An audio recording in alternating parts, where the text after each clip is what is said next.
As-tu déjà fait un rêve si réel, si terrifiant, que tu t'es réveillé en sueur, paralysé, avec le cœur battant à tout rompre? Et si ce n'était pas juste un cauchemar? Et si ce que tu vivais la nuit était en réalité une bataille spirituelle invisible, un assaut contre ton âme pendant ton sommeil? Tu n'es pas fou, tu n'es pas seul, et tu n'es pas sans défense. Dans cette vidéo, on va parler des attaques démoniaques dans les rêves, pourquoi elles arrivent, comment les reconnaître, et surtout, comment y répondre avec puissance et autorité grâce à Jésus-Christ. Si tu ressens que cette vidéo touche une corde en toi, abonne-toi maintenant, parce qu'on va parler vrai, sans filtre et sans peur. Et dis-moi en commentaire, as-tu déjà vécu un rêve où tu savais que c'était plus qu'un simple cauchemar? Partage ton expérience. Tu n'imagines pas combien ça peut aider quelqu'un d'autre. 1. Le sommeil, cet espace invisible où tout se joue, la nuit tombe. Les lumières s'éteignent, les corps se reposent, mais les âmes, elles, entrent dans un autre monde. Un monde sans murs, sans limites, un terrain ouvert, vaste, mystérieux. Et là, dans cet espace silencieux qu'on appelle le sommeil, quelque chose se passe. Quelque chose que beaucoup ignorent ou préfèrent ne pas voir. Tu crois peut-être que dormir, c'est juste déconnecter, que ton esprit flotte dans le néant pendant que ton corps recharge. Mais en réalité, le sommeil n'est pas une pause pour l'âme. C'est un terrain spirituel actif. Dans la Bible, Dieu utilise les rêves comme des canaux divins, des ponts entre le ciel et l'homme. Joseph, en Égypte, n'a pas seulement rêvé, il a reçu une révélation qui a sauvé des nations. Le Pharaon, bien qu'étranger à Dieu, a été visité en songe. Les mages ont été redirigés par un rêve pour protéger Jésus. Et Pilate lui-même, gouverneur romain, a été prévenu dans son sommeil de ne pas condamner l'innocent. C'est dans l'obscurité que Dieu, parfois, parle le plus fort. Mais ce même lieu sacré peut aussi devenir une cible, car l'ennemi, lui aussi, connaît la puissance du rêve. Jésus l'a dit. Pendant que les hommes dormaient, l'ennemi vint. Matthieu 13, 25.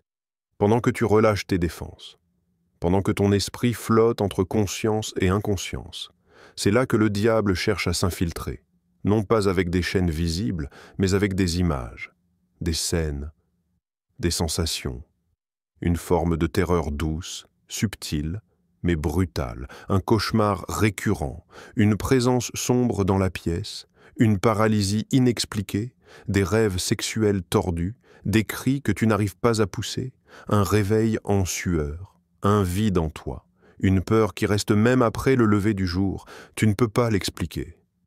Mais tu le ressens. Le sommeil devient alors plus qu'un simple besoin biologique. Il devient un champ de bataille. Invisible, silencieux, mais bien réel. Et ce champ-là, il faut apprendre à le connaître, à le surveiller, à l'arpenter avec discernement. Parce que les rêves ne mentent pas toujours. Parfois, ils révèlent. Parfois, ils exposent. Et parfois, ils préviennent. 2. Quand le rêve dépasse le subconscient. Tout rêve n'est pas spirituel. Mais certains laissent rendre des traces, bien au-delà du réveil. Tu ouvres les yeux, ton cœur bat vite, tu es en sueur, mais ce n'était pas qu'un mauvais rêve. Tu le sens, tu le sais, quelque chose s'est passé. Et pourtant, tu es seul dans ta chambre, il n'y a rien à voir. Alors pourquoi cette impression d'avoir été brisé de l'intérieur? Voici la réalité, tous les cauchemars ne sont pas démoniaques, mais certains le sont. Et quand ils le sont, ils obéissent à un schéma, un langage codé mais brutal. Ils se répètent, ils oppressent, et surtout, ils marquent. Comment les reconnaître? La paralysie du sommeil. Tu es conscient, tu vois la pièce, mais tu ne peux pas bouger, pas parler. Une présence lourde écrase ton corps. Tu veux crier, prier, mais rien ne sort. Ce n'est pas juste biologique, c'est spirituel. Les rêves sexuels intrusifs ou violents. Tu te réveilles souillé, honteux, sans avoir consenti à rien. Dans le rêve, tu es manipulé, exposé, abusé. Ce n'est pas de l'imagination égarée, ce sont des esprits de perversion qui cherchent à t'enchaîner en silence. Le sentiment d'être poursuivi ou capturé. Tu cours, tu te caches, tu tombes, quelqu'un ou quelque chose te traque. Et au réveil, cette terreur reste collée à ton âme comme une ombre. Une tristesse profonde au réveil. Tout semblait calme. Mais en te levant, tu es vide, confus, ou brusquement distant des gens que tu aimes. Comme si le rêve avait semé un poison relationnel. Et si c'était une stratégie? Une attaque pour diviser, isoler, contrôler? Des rêves de possession, de contrôle mental ou de rituel. Tu vois des figures ténébreuses, des mains sur ton esprit, des objets étranges. Tu es comme témoin de ta propre perte de contrôle. C'est plus qu'un rêve. C'est une invasion. Ces rêves ne sont pas de simples produits de ton inconscient ou de ton dîner trop épicé. Ils ne viennent pas de ton imagination fatiguée. Ils sont ciblés, précis, malveillants. Et voici la vérité la plus difficile à entendre. Ces rêves peuvent être le reflet d'une oppression démoniaque en cours. Un esprit qui a trouvé une porte, une influence qui réclame un droit, un signal d'alerte qui crie dans le silence de la nuit. Quelqu'un est entré là où il ne fallait pas. Mais reconnaître ces signes, c'est déjà reprendre la main. Parce qu'on ne peut pas vaincre ce qu'on refuse de voir. 3. Pourquoi toi? Pourquoi maintenant? Arrête-toi une seconde. Pourquoi toi? Pourquoi maintenant? Pourquoi est-ce dans tes rêves que le combat éclate? Pourquoi cette oppression ne tombe-t-elle pas sur quelqu'un d'autre? Pourquoi cette lourdeur la nuit? Cette présence étrange? Ce harcèlement invisible? Il y a 2 raisons possibles. Et chacune d'elles est profondément spirituelle. Un tu est sous attaque, parce qu'une porte est restée ouverte. Une faille, un accès, une autorisation, peut-être un péché non confessé, un lien toxique, une blessure non guérie, une peur qui gouverne tes choix, ou peut-être un acte passé que tu considères inoffensif, une séance de tarot, une méditation New Age, une consultation d'astrologie, un bracelet énergétique, un objet occulte que tu n'as jamais pris au sérieux. Mais dans le monde spirituel, rien n'est juste pour jouer. Chaque accord, chaque ouverture, chaque compromis devient une invitation, et les ténèbres ne sont pas polies. Elles s'engouffrent. L'ennemi ne demande pas la permission. Il prend ce qui lui est donné, même par naïveté. 2, tu es attaqué parce que tu déranges l'enfer. Oui, toi. Parce que tu commences à prier plus fort. Parce que tu refuses les compromis. Parce que tu choisis Jésus encore et encore, quand tout te pousse à abandonner. Parce que ton appel commence à bourgeonner, même si tu ne le vois pas encore. Tu n'es pas faible. Tu es dangereux. Et le diable le sait. C'est pour ça qu'il te vise. Parce que ton obéissance fait du bruit dans l'invisible. Parce que ton oui à Dieu ébranle des murs que tu ne vois même pas. Et alors, dans la nuit, il vient, non pas pour te jouer une scène d'horreur gratuite, mais pour t'éteindre avant que tu ne t'allumes complètement. Mais écoute-moi bien, peu importe la raison, que ce soit une faute passée ou une menace spirituelle présente, tu n'es pas seul, et surtout, tu n'es pas désarmé. Tu n'as pas à rester couché sous la peur. Tu n'as pas à accepter ces rêves comme normaux. Tu n'as pas à croire que c'est ton destin. Tu as reçu l'autorité, même si tu ne sais pas encore comment t'en servir. Et tu as quelqu'un qui ne dort jamais pour te défendre. 4. Comment réagir quand l'ennemi attaque la nuit? Tu t'es réveillé. Le rêve est encore frais. Ton cœur bat vite. Tes mains sont moites. Tu as du mal à poser des mots, mais tu sais que ce n'était pas normal. C'est maintenant que tout se joue.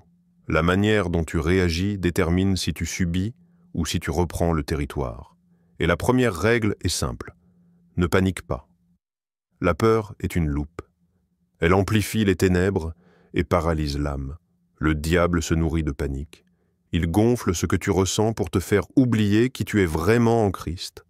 Alors stop, respire. Rappelle-toi, tu n'es pas victime.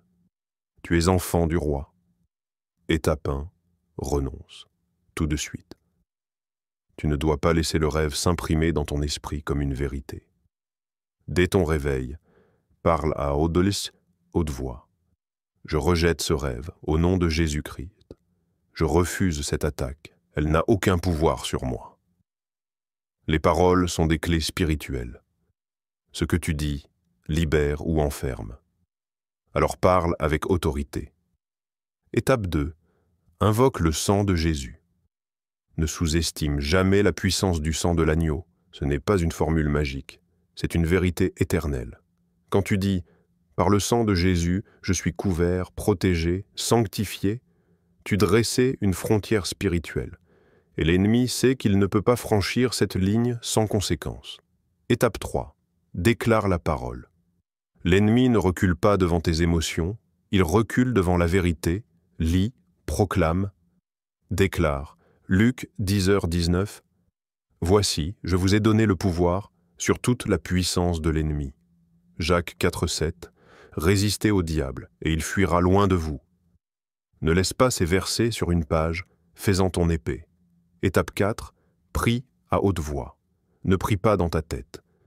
L'atmosphère a besoin d'entendre qui règne chez toi. Parle à Dieu, mais parle aussi contre l'ennemi. Esprit de peur, je t'ordonne de quitter ma vie. Je ne t'appartiens pas. Ma maison appartient à Jésus. Ne subis pas. Réponds.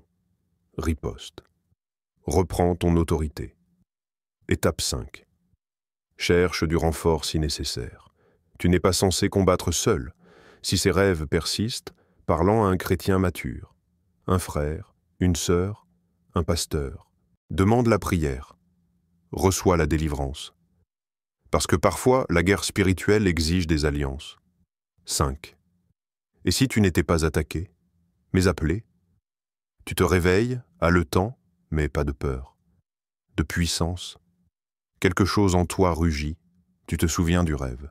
Tu priais, tu criais, tu imposais les mains, tu brisais des chaînes invisibles, et les ténèbres reculaient. Ce rêve t'a secoué, mais pas comme un cauchemar, comme un entraînement. Alors, laisse-moi te poser une question. Et si tu n'étais pas celui que l'ennemi chasse, mais celui qu'il craint? Quand tu attaques dans le rêve, tu ne fuis pas, tu fais face. Tu ordonnes aux esprits de partir et ils obéissent. Tu protèges quelqu'un. Tu libères une âme captive. Tu brises des chaînes invisibles, des liens que même toi tu ne comprends pas toujours. Ces rêves ne sont pas anodins. Ce ne sont pas juste des symboles ou des fantasmes de victoire. C'est peut-être Dieu en train de t'entraîner, de t'éveiller à quelque chose de plus grand que toi. L'appel au combat. Dans la Bible, Dieu a souvent utilisé les rêves comme lieu d'appel. Gédéon, un simple homme caché par la peur, a reçu dans un rêve la confirmation de la victoire à venir. Juge 7. Paul, visité de nuit par la vision d'un homme de Macédoine appelant à l'aide. Un rêve, un tournant, un mandat. Acte 16. Et toi, si tu combats dans le rêve, si tu vois des victoires spirituelles dans ton sommeil, peut-être que Dieu est en train de t'équiper pour la délivrance. Peut-être que ce que tu vis la nuit est l'ombre d'un ministère qui se réveille. Mais attention, tu ne bâtis pas une mission sur un seul rêve. Un rêve n'est pas un diplôme. C'est une invitation à chercher Dieu plus profondément. Ne cours pas ouvrir un ministère demain matin. Fais comme Samuel, dis « Parle, Seigneur, ton serviteur écoute ». Laisse Dieu confirmer, par sa parole, par des signes, par des fruits concrets, la paix, la sagesse, la transformation des autres autour de toi. Et surtout, reste humble, car dans ce combat-là, l'orgueil est une brèche plus dangereuse que les attaques elles-mêmes. 6. Préparer son sommeil comme on prépare un autel. La nuit approche. Le ciel s'assombrit doucement. Le monde ralentit, et toi aussi. Mais avant de t'allonger, avant de fermer les yeux, et si tu préparais ton sommeil comme on prépare un sanctuaire?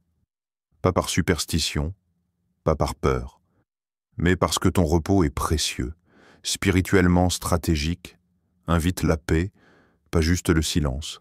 Avant de dormir, prie. Pas parce que tu dois, mais parce que tu peux. Parle doucement, avec sincérité, comme à un père qui t'écoute même dans l'obscurité. Seigneur, je te rends cette nuit, que ta paix repose ici. Garde mon cœur, garde mes pensées. Tu n'as pas besoin d'un discours religieux, juste d'un cœur vrai. Le Saint-Esprit ne cherche pas une perfection dans les mots, mais une intention dans l'âme. Consacre ton espace. Prends de l'huile d'onction si tu veux. Oins ton lit, ta porte, tes mains. Pas pour impressionner Dieu, mais pour te rappeler à toi-même que ton espace est consacré, que cette chambre n'est pas juste une pièce, c'est ton sanctuaire de paix. Débranche pour mieux te connecter. Avant de dormir, éteins les écrans. Netflix n'apaisera pas ton esprit. Les Reels ne nourriront pas ton âme. Les dernières images que tu consommes forment les premières portes de tes rêves. Alors choisis d'investir dans la paix. Lis un psaume. Médite un verset. Écoute un chant doux. Laisse la parole de Dieu imprégner ton atmosphère intérieure. Je me couche et je m'endors en paix, car toi seul, éternel, me fais habiter en sécurité. Psaume 4, 9. Nettoie spirituellement ta maison. Tu veux la paix? Il faut parfois faire le ménage. Vérifie ce qui t'entoure. Des objets hérités sans discernement, des décorations à symbolique occulte, des livres, des jeux, des films qui exaltent les ténèbres. Ce n'est pas extrême, c'est sage. Le Saint-Esprit est sensible à ce que toi, tu tolères. Et les esprits impurs aussi. Fais de ta maison un lieu où Dieu se sent à l'aise de rester. Ce que tu fais avant de dormir n'est pas banal. C'est une préparation, une offrande, une stratégie. Parce que la nuit n'est pas qu'un moment pour recharger le corps. C'est un terrain où ton esprit doit aussi rester aligné, armé et en paix. Alors oui, tu dors. Mais pendant que ton corps se repose, ton âme, elle, continue de marcher. Dans les plaines invisibles, dans les hauteurs ou les ténèbres, dans les songes que Dieu utilise ou que l'ennemi tente de détourner. Mais peu importe ce que tu vis la nuit, retiens ceci, tu n'es pas à la merci des rêves. Tu es sous la couverture du Très-Haut. Tu as été créé pour dormir en paix, pas pour survivre dans la peur. Tu as été conçu pour dominer l'obscurité, pas pour être étranglé par elle.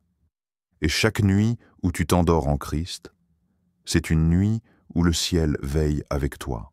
Peut-être que tu dois fermer une porte. Peut-être que tu dois reprendre ton autorité. Peut-être que Dieu t'appelle à libérer d'autres. Quoi qu'il en soit, ce n'est pas un rêve qui définira ta destinée. C'est Jésus-Christ, et lui seul, qui tient ton âme éveillée, même pendant ton sommeil. Alors dors, mais dors comme un guerrier, avec paix, avec foi, avec feu.